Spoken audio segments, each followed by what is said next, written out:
I connect to some of the short stories very much. I think some of his early short stories, in a way, some of them that deal with women's lives, I think are interesting and possibly groundbreaking for that time. Could you give an example of one?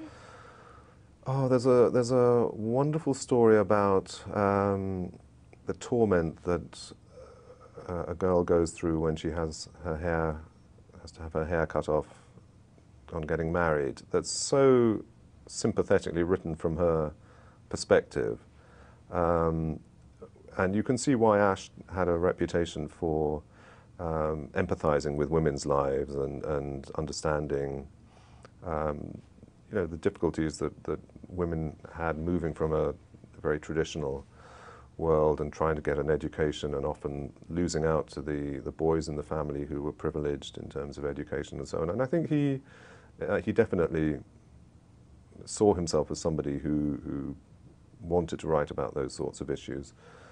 God of Vengeance is of course a remarkable play. I'm waiting for the Broadway production or the West End production, still waiting, or the film. But a lot of his work, I don't know. I simply don't know, because I haven't read the Yiddish originals, and even Asch, who was widely translated, only a proportion of his work was ever translated. So there's a lot of work to do.